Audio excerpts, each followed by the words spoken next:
ഇന്ന് നമ്മുടെ ഡോക്ടർമാർ ഉപയോഗിക്കുന്ന സ്റ്റെതസ്കോപ്പ് സത്യത്തിൽ കണ്ടുപിടിച്ചത് ഒരു ചെറിയ പേപ്പർ ഷീറ്റിൽ നിന്നാണെന്ന് പറഞ്ഞാൽ നിങ്ങൾ വിശ്വസിക്കുമോ? This is another day of sharing simple stories with valuable lessons. 1816 French ഡോക്ടറായ റെനെ ലെനക് ഹൃദയ സംബന്ധ പ്രശ്നവുമായി വന്ന ഒരു ലേഡീനെ പരിശോധിക്കുകയായിരുന്നു. അക്കാലത്ത് ഹൃദയമിടിപ്പ് പരിശോധിക്കാനുള്ള ഏക മാർഗം രോഗിയുടെ നെഞ്ചിൽ കാത് വെച്ച് പരിശോധിക്കുക എന്നത് മാത്രമായിരുന്നു. എന്നാൽ ഇങ്ങനെയുള്ള പരിശോധന അത്ര അക്യുറേറ്റ് അല്ലായിരുന്നു. പലപ്പോഴും തെറ്റായ രോഗനിർണയത്തിലേക്ക് ഇത് നയിച്ചിരുന്നു. ഡോക്ടർ എന്നെ ആളൊരു മാന്യനായതുകൊണ്ട് തന്നെ ഈ വന്ന യുവതിയുടെ നെഞ്ചിൽ കാത് വെച്ച് പരിശോധിക്കാൻ മടിക്കുകയാണ്.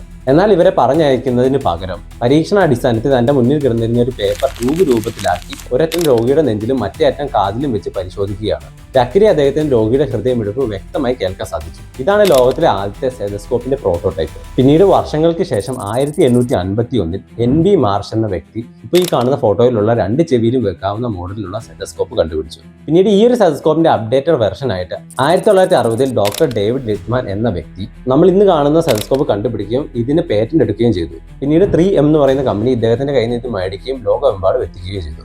ഇതാണ് ഒരാളുടെ ഡീസൻസിയിൽ നിന്ന് കണ്ടുപിടിച്ച സ്റ്റെതസ്കോപ്പിന്റെ ചരിത്രം. ഇതുപോലുള്ള ഇൻട്രസ്റ്റിംഗ് സ്റ്റോറീസിനായി നമ്മുടെ ചാനൽ സബ്സ്ക്രൈബ് ചെയ്യുക. അതുപോലെ നമ്മുടെ ചാനലിലെ മറ്റ് വീഡിയോസും കാണാൻ ശ്രമിക്കുക.